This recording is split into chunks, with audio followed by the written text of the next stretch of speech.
and welcome to the Zandvoort paddock. Welcome back to the Dutch Grand Prix in the second half of this Formula One season in 2023. Welcome to Lawrence Barretto, Will Buxton and Jolyon Palmer alongside me. Chaps, here we are, back again. Lawrence, how was your summer break? Oh, it was so good. It was nice to be 3 weeks away from the circus for a little bit, but it's so good to be back at track. I'm very excited about the second half of the season. Will, refreshed relatively? Very much so. Yeah, I can't wait for the second half of the season. Break was great, lots of family time, but back with my second family now, so, you know. Oh, stop it, Will, come on. Jolyon, similarly for you, I'd imagine. Wholesome back with the as family. always, Yeah. wholesome as always. I have to say, it went so quickly, the 3 weeks. We're back, and this is such a cool venue to be back with as well. Zandvoort, big crowd expected once again. It's going to be fun. It almost feels like an extension of the summer break in a way. When we landed yesterday, blazing hot sunshine, and we spent a lovely afternoon at the beach just acclimatising, obviously, just acclimatising to conditions here in Zandvoort. Yeah, a brilliant location to come to and expecting a real party atmosphere as well. Not the bright sunshine we landed to yesterday. Today, however, we did have a lot of rain earlier on. It's dried up now, but it's a funny temperature, isn't it? It's kind of muggy, clammy, Lawrence. It could be an interesting weekend weather-wise. Yeah, I think that a lot of the drivers were talking about that earlier today, in the unpredictable weather this weekend. We've always seen this as a Max circuit because obviously he's commanded victories in the last couple of years, but I think the unpredictable weather might mix things up a little bit and at least give us some exciting racing this weekend. Yeah, absolutely. Do get in touch with any questions, comments, predictions, anything you like. Indeed, weather forecasts as well on hashtag F1Live, both today and throughout the course of the weekend as well. Speaking of weather, of course, the last Grand Prix was certainly in some inclement weather, and that was the Belgian Grand Prix. Jolyon Palmer is here. 60 seconds, Jolyon, to relive it all. Are you ready? I am ready. Here we go. It feels like a while ago, though, I have to say. But we had Charles Leclerc on pole position in the last race. Max Verstappen had a 5-place grid drop, started from 6th.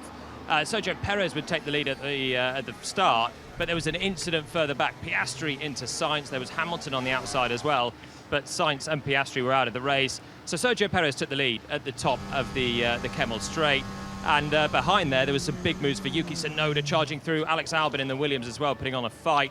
But it wasn't long before Verstappen came through, 4th at the end of lap 1, up to 3rd, up to 2nd, and then on lap 18, picked off Sergio Perez for the lead of the race. Perez finished 2nd, and behind there was Leclerc 3rd, Hamilton 4th. There was a sprinkling of rain in the middle, and that allowed Lando Norris a chance to put on some moves, come through and save his race on a day that was looking tricky for McLaren.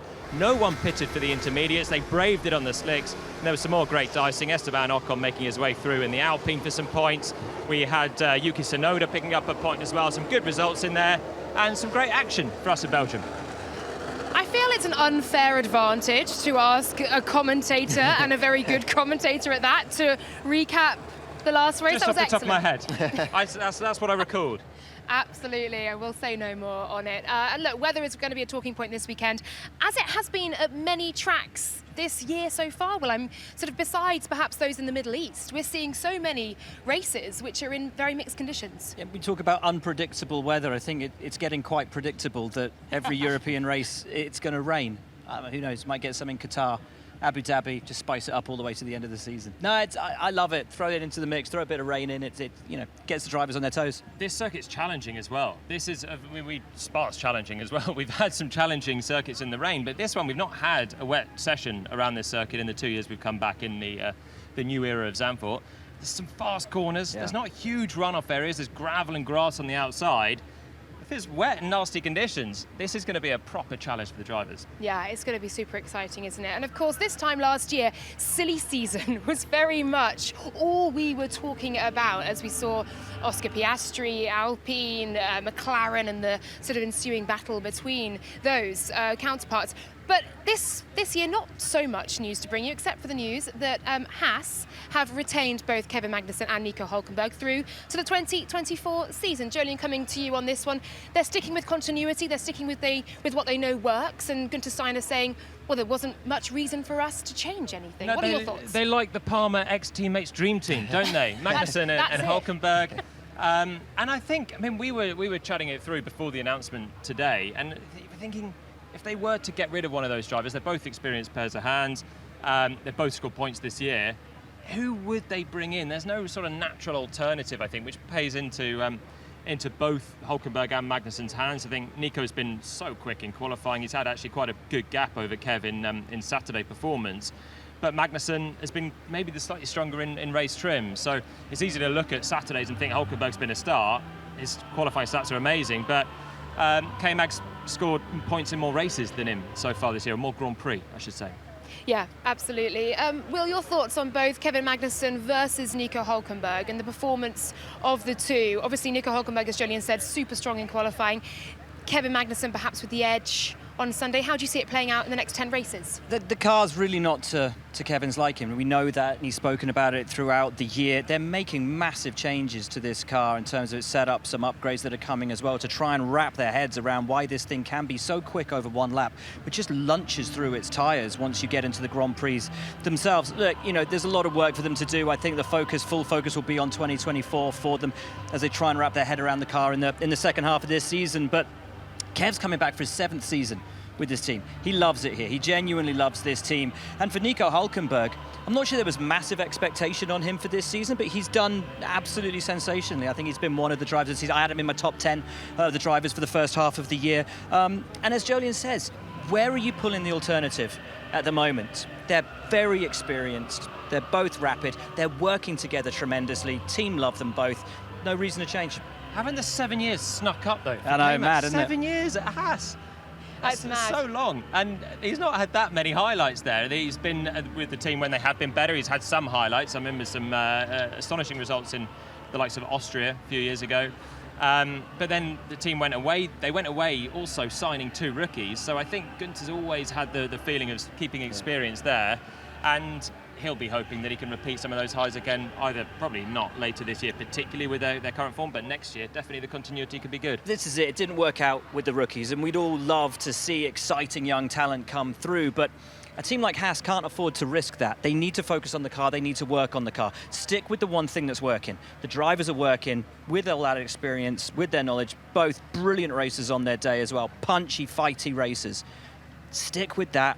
Work on the car, because that's where they've got to put the work in. And I think you mentioned, obviously, K-Mag's been there for 7 years, so he's got to know all of those different Haas's over the years and how the team have maybe struggled year in, year out to, as the season's gone on, understand what's going wrong with that car. We saw that one season where they kind of so up and down with their car in swings and performances. Yeah. So right now, I think Jean and Guenther, they got that Kevin deal done pretty quickly. It was just taking up an option because they knew that consistency is what they needed. With Nico, they only did that 1 year deal because they weren't sure what Nico they were going to get. I don't think Nico thought he knew what he was going to get when he came back as well. So I think keeping him on board makes a lot of sense and keeps K-Mag on his toes, I think.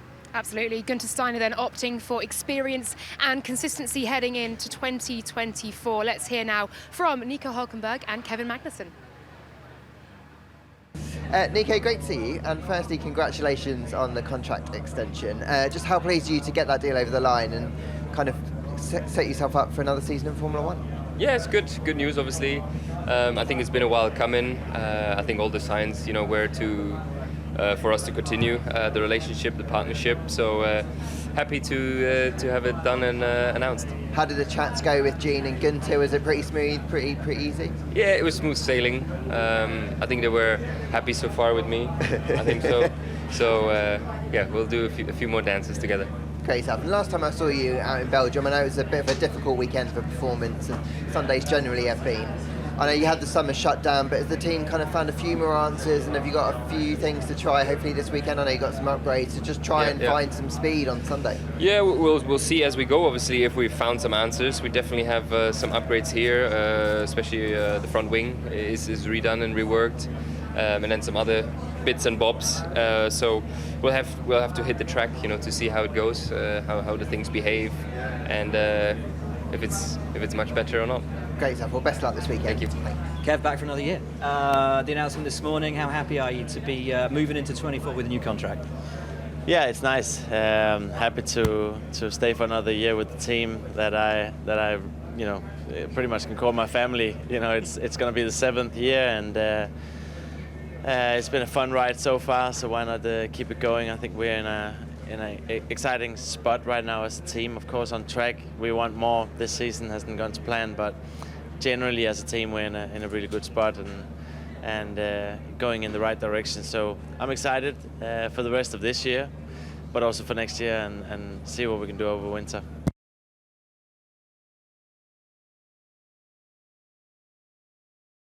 Qualifying performances so far. 11 points is the return for Haas so far. They are tied with Williams. Williams, though, just taking P7 ahead of them. Great to hear from both drivers. Will and Lawrence, you spoke to them, both very happy, it seems, with their lot. Yeah, really, really happy. I think just generally speaking, there's not been a lot to be happy about on a Sunday afternoon for either of them this year. But I think having that kind of contract sorted very early on. I don't think Haas have ever announced their lineup this early since they came in. They've now can just plan and just relax. So they can just relax and really focus on that and for next year as well. Yeah, Will as well. Yeah, I mean, just to repeat what Laura said, it's exactly it. You know, you get all of your ducks in a row and just, as we're saying, focus on that. The car is the one place where they've really got to put the work in. It hasn't worked for them this year, you know, in the Grand Prix. They haven't collected as many points as they could and arguably should have done, particularly after those great qualifying performances. Get the drivers nailed down. Get the car sorted. That's it. Great stuff. Well, speaking of the driver market, of course, Logan Sargeant's seat is perhaps the one that is seemingly most obviously up for grabs at the moment. And earlier on in the press conference, he was very much saying, well, there's always pressure in Formula One and sort of batting that away. Lawrence, coming to you. But how do you think he'll be feeling heading into a second half of the season where he is a driver who's yet to pick up a point? I think there's going to be plenty of pressure on his shoulders because, like you said, Laura, that is the seat that's most likely to go somewhere in another direction. Williams have kind of put their arm around him all year long, really, and tried to support him, but he hasn't really had the peaks that they had hoped, or at least made improvements from each race going forward. And in the European run, the tracks that he knows, I think the team were hoping that he would make that step forward, and he hasn't quite done that yet. So it will be interesting to see how A, he copes with that pressure, B, how he copes when they come to tracks, say, like Italy and Vegas, where the Williams should be very good and then should be in the mix to get in good points. And if he can maybe score well in those two, and score at all to start with, then maybe that might be enough to keep his seat, because I do think their priority would be to keep him. Do you remember how mega he was in Saudi Arabia, right up until the point when he put those wheels over the white line and lost his quali run, which was, at the time, was blisteringly fast? Where's that pace gone? Where's that really impressive nature from, particularly on, as Lawrence was saying, the European circuits that he knows so well? And I know the team have put their arm around him, but this isn't a finishing school. And you look at someone like Nyck de Vries, who we expected great things from, you know, champion in Formula 2, champion in Formula E. No second chances there at the School of Hard Knocks that is, you know, the Red Bull Racing family. But Logan's got to pick it up this second half of the season. He's got 10 races to save his career. It's really, really that simple. Okay, the options aren't necessarily great in terms of who they'd pull in to replace him. Looking at the same Haas equation, who would you get in to replace Logan Sargeant at Williams right now? A Mick Schumacher, a Nyck de Vries? Yeah, but are they going to be any better? It's a confidence deal, I think, for Logan, firstly. I think the pace that he turned up at the start of the year, you could see the signs of promise, kind of with the reason that he's here. And at Bahrain, he wasn't shabby. Yeah. He wasn't shabby from the word go. And then Saudi was really quick, had his lap time deleted, as you said, and then had a spin and lost a bit of confidence there. And now I feel like he's kind of a shadow of that former pace. So if he just had a points finish, and he was 11th at Silverstone, if that could have been a points finish, then it just elevates your confidence. You can come back walking through the paddock as a point scorer in Formula One, takes away a little bit of pressure, but he's not got that many chances to do that in a Williams. So that's the thing, and now the pressure's growing on him. He sounded a little bit like how I remember talking in the press conference where he say, well, there's pressure any time in Formula One. It doesn't matter if someone's after your seat, because I remember being on the receiving end of those questions as well. It's a little bit tricky, and all the eyes are going to be on him. De Vries took that pressure for him in the first half of the year, and now Nick's gone. It's on Logan, really, for silly season. So he's got to start getting a result. This one will be hard for him. Monza will be a better chance. Were they some horrible flashbacks for you then, Jolyon, listening to some of the press conferences earlier? When he answered in the way that he did, I think that's carbon copy of what I said. There's always pressure in Formula One, and that's what you get. And it's true as well.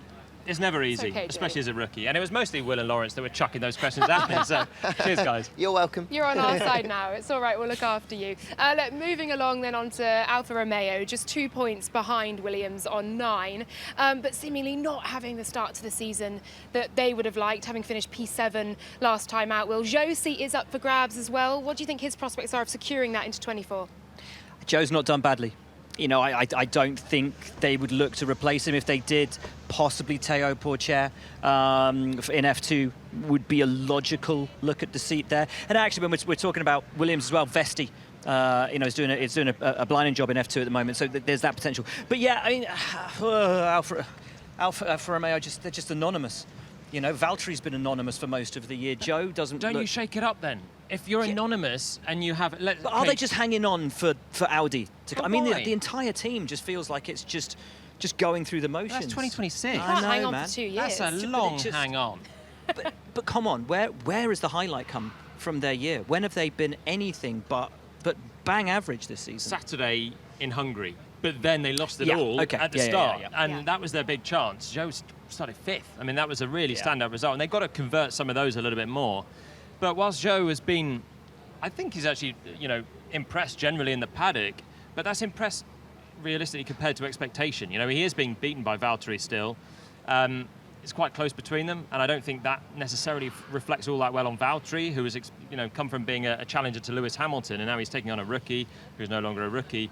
But I just feel like they need an injection of something in that team, and I feel like they're not going to get it, because I think they will re-sign with Joe and Valtteri for next year.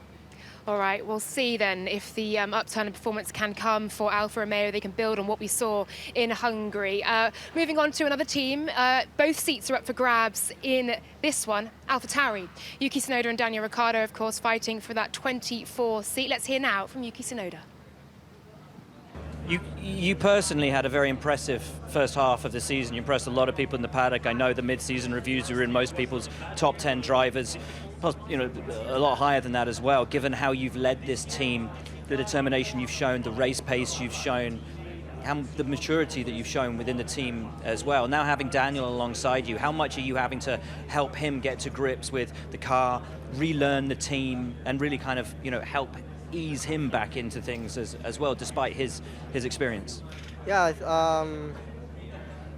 first of all, surprising. Well, I'm not really surprised probably, but he's really adapted well to the team and to the car. When we see Hungary FP1, he really adapts super well. When I hear his comments about the car, he's feeling really comfortable to the car, like what he was feeling Red Bull or whatever. So, and I'm learning already lots of things from him. Probably he learned from me probably, like how he behaved in the team and how he giving the feedback to the team while in the race. It's a lot, and what I impressed a lot. So that's what I have to probably improve a lot. It's kind of opposite as me. And obviously, I think team facing same direction, all facing same direction. Daniel and me know what we have to do. So, but yeah, I think I know what car, what setup, or what kind of direction we have to take in terms of development for the car, and I think I have most idea more than probably Daniel, because I'm more experienced with that car. So I think each race we at least make a bit of step, which is really important. Also giving the feedback as possible compared to what I felt in the first half of the season. So that's the kind of the role probably I have to take for the team. Yeah. Great to hear from Yuki Tsunoda then, and very much stepping up in a season in which he's already impressed, in sort of outperforming where that car perhaps should be, but both of those seats up for grabs. Lawrence, coming to you, who do you think will be in the AlphaTauri seats come 2024? I think the most likely option is to keep it as it is, to Daniel to retain that seat and Yuki to get another season at the team. Just looking at Yuki in that interview, he looks so relaxed, he's so happy at the minute in that team. That's breeding confidence, like Jolyon was saying at the minute, and that's allowing him to push out on track. The team are really happy with what he's doing, so I struggle to see how he won't be in one seat at least next year, unless he has a bad end to the season, because this year he's driven the wheels off that car. He's got 3, I know, only 10th places, but those scrappy performances have been really, you're right, so many 11ths as well, but he's just really delivered, I think. Daniel, we've only seen 2 races from him, so I think we need to see how that checks out, and that's why I think the team won't make any calls very early on. They want to see if he does settle in, the old Daniel that they loved beforehand, before his McLaren days. If he can deliver, then he's got the experience, have driven the Red Bull, and they're going to have a closer relationship with Red Bull next year, more Red Bull parts. It makes way more sense to keep him on board if they can.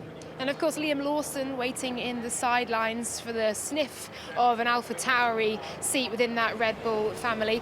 Would that have helped Daniel Ricciardo having 2 races before the summer break, do you think? So we can come in at least armed with a bit of knowledge, a bit of familiarity with the car? Yeah, absolutely. He said so himself, that it was nice to have come in, actually been thrown in the deep end before the summer break, just to get your head around it. The obvious thing would be to change in the summer break, and you have a little bit more time to acclimatise, to work with your engineer and think about things. But he was pretty good out the box, wasn't he, in Hungary? He really did a decent job. Yuki got one back on him at Spa and managed to get that point, and they've got a nice dynamic going on. 10 more races. I think most likely they will be both retained for next year. And, I mean, Yuki, I think he pretty much, whatever happens, deserves to be retained now for the performance he's done so far. Yeah, for sure. We're going to talk to you in just 1 second. A great interview from you for Lewis Hamilton. Let's hear from him now. Nice. 10 races left now, this second half of the year. Looks like you're coming back into it, as you say, fully refreshed, ready for the challenges. What will these challenges be for this second half of the year? Yeah, I mean, my goal is to try and figure out how to have like the best 10 races I've ever had in the second half of the season. And of course, we know performance-wise, we're not going to blitz these races, but maximizing points every weekend, holding on to second in the Constructors' Championship, and chasing down Perez. So that's my goal. Will, chasing down Perez, he's looking relaxed, he's sounding refreshed, and he's looking for the best second half of the season that Lewis Hamilton has ever had. Ominous. Fighting talk, right? Ominous. Yeah. He looks great. He looks so refreshed. He's stacked. I said, you've got a great summer. And he's like, I was so relaxed. I've never had such a relaxed summer. I didn't even organise what I was going to do until I got to Spa. Worked for a few days, then properly chilled out with my family. I'm refreshed. I'm ready for it. I want Perez's P2, and we got to hold on to P2 in the Constructors' Championship. He is absolutely bolted on. When you get that kind of a Lewis Hamilton, you have to get excited about what's around the corner. Also, Lewis always does well the second half of the year. Whether he's fighting for the championship or even last year, every time he comes on strong in the second half. And he was so good in the first half. I think this is one of the best Lewis Hamiltons we've seen so far. I mean, he's been considerably ahead of George so far this season, and he's really motivated again for it. He's finding the confidence, he's gelling well with the team. Can he beat Checo in the championship? That's quite a tall order, but I love that he's hungry for it still. He's not fighting for a championship, but he's still backing that the team are going to be there doing it in the future. I love that he's looking ahead rather than looking over his shoulder in the sort of best for the rest fight. Lawrence, why the delay, do you think, to his contract being announced? What are you hearing in the paddock? Well, I think it's partly because he's doing such a great job. Merck really want to keep him, so I imagine he's pushing for more within that contract. I think the key terms have all decided. Toto's come out and he said it's just little details. It's those little things, it could be sponsor days, it could be whatever it is, that they've just got to get over the line. But I think they're going to stay together whatever happens. It's just kind of trying to finalise, and that's the delay. It's, they're not going to be talking about this every single day. They're going to leave it this, for a week or two and then come back to it. So I don't think it's just because they're going backwards and forwards. I think it just takes time. It's going to be interesting to see where he can capitalise on the fight that Lewis Hamilton is bringing into the second half of the season. Singapore or perhaps even Brazil. We'll wait to see if he can pick up that elusive win after, of course, a pole just before the summer break. Moving on then to two more contenders in best of the rest, Ferrari and Aston Martin. Jolyon, Aston Martin's performance, whether it took a nosedive or everyone else leapt ahead a little bit, remains to be seen, but they did say the wrong direction was very much taken in terms of the development of the car. How do you see the next 10 races going for them? They need to find some form again. I mean, it's been a long time since they were even fighting for a podium, and that was Canada, 5 races ago now? I think Lance Stroll's picked up about 5 points in the last 4 or 5 races, and that is a handicap for them in the Constructors' Championship, because it is Fernando just picking up the big haul for them, and when the car's not so good, a 5th place or a 6th place and a 9th or 10th for Lance is not big points. So they have to turn it around. They were such a formed team in the first half of the year, first part of the year, and they had all this wind tunnel development time, and I really thought they could kick on, but they've clearly missed a step somewhere, and the goal just keeps moving on, and McLaren coming to the fore doesn't help them at all, takes more points away from them on a bad day. Ferrari and Mercedes know what they're doing to develop. They've been doing it for years. This is Aston's first foray right in amongst the big boys, and so far they've been outdeveloped, I think. Yeah, they did have, I think, a step forward or sort of a step further towards where they were at the start of the year. In Spa, it was a much better weekend for them. But then, as I was saying, Mercedes, they brought an upgrade package to Spa. The second part of that arrives this weekend as well, so we should see Mercedes start kicking on as well. They've got it all to do. Lance Stroll, just as a sort of by the by, he had an infection, so he wasn't here today, and then came into the paddock with a big sort of plaster on the side of his face. So we think he might have had something infected on his face that's been removed. So that's why he wasn't here at the start of the day. Actually, Charles Leclerc had an ear infection as well, so he couldn't fly here. He's had to drive here. Oh. And I asked him about it and said, you know, is it going to affect your balance or anything like that? He's like, no, I'm totally cool. It'll be good to drive. All fine. But yeah, couldn't fly. Where have they been? Where have they been having a deep swim? Yeah. I don't know. Probably in any of the seas around England, possibly, to have got an infection. Great. We're going to move on from infections. I think that's for the best. Just 5 points separate Aston Martin and Ferrari. How do you see Ferrari going here? Carlos Sainz saying they just don't seem to quite know when they come to each individual track how they'll perform. There isn't that kind of consistency within the car performance at the moment. Well, I think you mentioned the fact that Ferrari are in the best of the rest. That's going to annoy them. You know, that they're in that, not annoy them what you're saying. That's the truthful position that they're in at the minute, and they're just struggling, not where they want to be. And you know, you mentioned Merc have brought upgrades, Aston have got some upgrades, and Ferrari haven't got any upgrades here. And they are going to have a few new bits coming in the races to come. But when those upgrades are making such a big performance differentiator from circuit to circuit, they're going to struggle. Carlos has been saying all year that the car is so unpredictable, especially when you get it on the limit. It's just not where you want it to be. And when we're talking to Ben about confidence, they can't have confidence in the car when they get to the limit. They're not quite sure how it's going to react. Yeah. And, they suffer a little bit of the same sort of problems as Haas do, with a stronger Saturday and a weaker Sunday, as Carlos just shoots through on a skidder. They're having the same sort of problems on the Sunday, just not so much. And if they can kind of get it into the right window, which they've managed to do on a couple of occasions, then they could be in a better shape this weekend. But I don't know, I think this track should suit them a little bit more than it has the last couple of races. I really wonder how much they're getting themselves confused about this car, because you hear from the drivers the frustration that's inherent with the team losing direction. And yet on the weekends where there's minimal time to try the car, to test the car, sprint weekends, they've got podiums. They've been front row pole positions. And it's almost like the more data they have, the more time they have to run the car, the more they just get lost in trying to figure out where they are with it, because those are the weekends where they're struggling the most. It's a very odd time down at Ferrari. But they have been best of the rest just in the last race. It was a sprint weekend, like you say, but Charles was just legitimately stronger than Lewis, really, in the race. And it was just the Red Bull 1-2, and then Leclerc. Sainz was out on the first corner, effectively. But they have been strong. Charles was on pole as well at the last Grand Prix. Austria, they were very strong, and now the sprint. So there might well be something in that, or they're not able to extract more with extra hours of practice or something. But they're there or thereabouts, aren't they? Just small things. Even at Silverstone, they were right there with Mercedes, maybe missing a tenth or two in the race, but then strategy got the better of them, and they slumped down. All of those teams are just fighting for a 10th here, 10th there each weekend, and the difference is getting on a podium or finishing sort of 6th or 8th or something. That's how tight they all are. It is, yeah. And speaking of feeling lost, I feel much perhaps like Ferrari do with F1 Fantasy, languishing at the bottom of the league. What on earth do we do this weekend, chaps? Put your money where your mouth is. Come on. Say it to you guys. Say it to Lawrence. Lawrence. I'm not letting you in on my You heels. don't want to do that because we're quite close at the top still, right? Yeah, Lawrence is... Just whisper it to me. Just tell me after. Yeah, okay, off air. I've got to try all the tricks. I've got to try and beat Sam Collins somehow. Will, you're just best. You're sort of in the middle. Yeah. Midfield, aren't you? I'm just middling around, Had a good start. It's not so great. I'm like Aston Martin, really. Started off well, slid off a little bit. Don't worry, I'll come back. Be all right. All right, we'll see. We'll see, Jolyon. We'll have a chat off air. Let's hear now, though, from the McLaren drivers. Quite the resurgence before the summer break. Let's see what they can do in the second half of the season. Here is Oscar Piastri and Lando Norris. You got 10 races, and the last half started so positively for you guys. How do you continue that all the way through to the end of the year?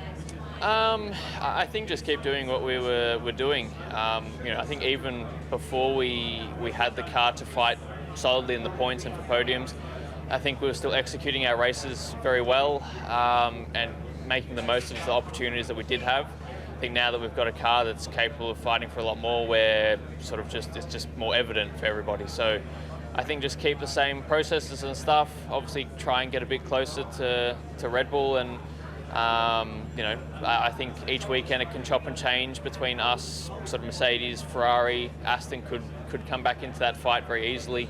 So I think just try and be consistent and really try and hopefully be that next team to try and fight Red Bull. When we spoke in Spa, you said it hadn't quite clicked for you yet, this whole Formula One game. Did it click over the Spa weekend, or have you still got a little way to go? I think it's getting there. I think, I'm getting more confidence, and I think even in Spa, in the Friday qualifying, there was still a few things I wanted to improve on, but then for Saturday qualifying, I was very happy, and the whole Saturday in Spa was, I think my best day in F1 so far. So it's definitely getting there. I don't think I'm still in a position where I can have 100% confidence that every time I go out I'm going to be fully comfortable and fully on it and ready to go, especially with a lot of new tracks in the second half of the year. But I'm definitely getting there and getting more comfortable. Lando, great to see you. First obvious question is, how was your summer break, and you feeling recharged ahead of the second half of the season? I am, thanks. Just, good. I did the first half with my family, the second half with some friends. So a good little mixture, but a needed break, definitely. Nice to kind of take your mind away from racing and Formula One for a little bit, but quite quickly then you also want to come back and start again. So good. I feel ready. The whole team are excited. I'm excited, so I'm looking forward to it. When we left for the summer break, you obviously had a car that was able to compete towards the front. I think more upgrades have come in after the summer break as well. Does that give you a lot of optimism that you can be fighting, hopefully, for those silverware as the season goes on? I hope so. That's our target. I think everyone's going to be pushing. Every team on the grid is going to be trying to bring little things. It's not just going to be us. But we ended the first half of the season, I think, in a very strong point. Maybe not with the best weekend in Spa, but still a decent result, and some 3 weekends prior to that, some very good results and 2 podiums. So I would love to have the confidence to say we want to continue that and continue to get podiums and top 5s and a lot of points every weekend. But it's close. It's a good battle between us and a lot of the guys we're against, and that makes it exciting. So. Great to hear from McLaren there. We'll be hearing from Zach Brown as well in the pre-race show, but we have just managed to grab Guenther Steiner, fresh from the summer break. Guenther, and great news for Haas this morning in retaining both Nico and Kevin. A good Thursday here at the Dutch Grand Prix for you. Yeah, I would say so, but it's good for them, not for Haas. It's good for Nico and Kevin that they got the contract. But you've got the drivers back you wanted. Yeah, no, absolutely. No, without joking. Yeah, no, we're very happy to have them back next year, so this year they both did up to now a very good job. I mean, we know Kevin, so we don't need to talk a lot about him. I think in the moment he's not really happy where he's at with his performance, but Nico, I think he has come stronger than I thought he will be, but he's also in the team, not only his driving skills, he's pushing the team, he's helping, he's a lot of input, and he's very positive about where they're going. Guenther, we know the car's been magnificent on Saturdays, more difficult on the Sundays in order to try and maintain that pace. The drivers have spoken today about not necessarily risks, but big changes that you want to make, big sort of, whether it's setup, whether it's updates to the car. How deep are you having to go this second half of the year to try to rectify that? I think we have to go pretty deep. I think setup will not do it because we have been everywhere. The only thing we need to try to run it upside down. All the rest we have tried, So, no, we are working very hard. The team in Italy is working very hard to find a solution to our problem. I mean, as you said, the car is good on Saturdays, but on Sundays, I think you were very modest with your comments, about how it is performing. But we are working hard, and hopefully we can bring some big changes later on in the season. I mean, we brought some upgrades here, but they will not sort our inherent problems. We will understand more how the car is, what it's doing, and we need to fix these problems as well. And hopefully, some of the problems we have got, we can fix it with them, but it will not make us go a lot faster. So we always need to be honest with yourself. But we are working hard and try to go deep this year. So at least next year, when we start off, we know already which direction to go. 10 races to go. It's so close between you and Williams, even Alfa Romeo there. Is there a particular race where you're thinking this could be a big chance for us to get points? No, and thanks for reminding me that's very close, because I forgot about it in the 2 weeks, and now I'm back in reality, Jolyon. No, there is not a particular race, and you have seen this year, it's up and down with the performance of the different cars all the time. You can never, it's not predictable who is P5 or fifth fastest team and who is the slowest team. So it's very difficult to predict, and I wouldn't say we have got any strength. Sometimes the car comes to us and we can do something good, and the weather sometimes helps a little bit, hopefully here as well. But otherwise, no, we take every race as try to get the best out of it and hope that somebody else messes up. Thank you very much indeed, Guenther. Where were you heading to when we grabbed you? I cannot tell you. To the boys' room. I was at the boys' room. I'm heading back now to my place, so okay. I was at the boys' room. Okay, well, we'll let you carry on. Okay. Thank you very much for joining us. Guenther Steiner, perhaps tad too much information I probably shouldn't have asked, but there we are. Guenther Steiner very much hoping Haas can see some improvements, certainly on Sundays through the last 10 races of the year. And Alpine very much venturing into somewhat of the unknown in these last 10 races as well, with the departure, of course, before the summer break, announced mid-race in Spa, Otmar Zafnauer, Pat Fry and Alan Permain all leaving the team. Bruno Famin in charge of that one. We'll see how they fare now. Relatively rudderless, but apparently with a strategy in mind to keep them true till the end of the season. We'll now move on to Red Bull, of course. They're very much in the driving seat, aren't they? Max Verstappen is absolutely dominating the field so far. Sergio Perez, his teammate, has come under a fair bit of pressure. He'll be looking forward to stepping up in the second part of the season, and we can hear from him now. Hey Checo, good to see you. Firstly, how was your summer break and do you feel recharged? Yeah, I feel fully recharged. I really felt like a needed break and I had a great time with friends and family. Have plenty of sun, so I don't really get bothered with this weather. So yeah, it was nice to be back racing. Those final couple of races just before the summer break were so strong for you. Is it a case of, have you found something? Have you kind of found something with the car or the way you're working with the team that's just unlocked some potential? Yeah, mainly the car has changed since the beginning of the year, and just getting on top of things, you know, and adjusting my driving style as well to cope with it has been the key for the good races that we had before the shutdown. So what's the target then for the rest of the year? Is that title still, and mathematically obviously it's there, it's still on your mind? More than the title, you know, for now I just want to get back to victories as I did in the beginning of the season, get to that form and keep that consistency, finish the season on a very strong path, because that will only help next year. Great stuff, best of luck. Sergio Perez then very much focusing on the next 10 races. Jolyon Palmer, Red Bull absolutely dominating. Max Verstappen just in a league of his own. Truly sublime performances so far from him. Can Red Bull achieve that perfect season? Yep. Absolutely, 10 to go. They've done it for 12 already. This race has always been good for Max anyway. There's going to be some hiccups along the way. Looking at maybe even a race like this with a bit of weather around, not super easy to make an overtake if they get it wrong in qualifying. Someone like Singapore potentially could be a danger for them, but they've got the pace to do it and they've got the driver to do it. I still think Checo will need to win another race. I don't think Max will win everything. I think Checo will need to step up for one. Agreed. I kind of hope they do, because it would be something so special, so unique. Either they win every race for the rest of the season or they don't win another Grand Prix for the rest of the year. One or the other, if we're going to have a great end to the season. Okay, absolutely. Thank you very much indeed, chaps. Let's take a look ahead then at how the Dutch Grand Prix shapes up. Here is your schedule.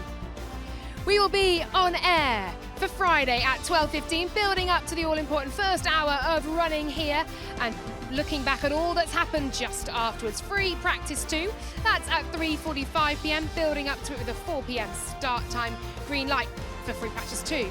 Moving on to Saturday, 11:15, we'll be on air building up to FP3. That starts at 11:30, of course, the 1 hour ahead of qualifying, a pre-qualifying show at 2:30, qualifying at 3, and our post-quali show immediately afterwards. And we move ahead. We look forward to race day, the first one back after the summer break. The pre-race show is at 2 p.m. and at 3 p.m. we will have the Dutch Grand Prix, the first of 10 races left this season. That post-race show coming to you immediately after the podium. Well, my thanks to Lawrence Barretto, to Will Buxton asking the important questions in the pen, and to Jolyon Palmer for joining us for weekend warm-up as well. Here we go then, we're building up to our first race back after the summer break. We'll see you tomorrow on air at 12:15. Yes, yes, yes.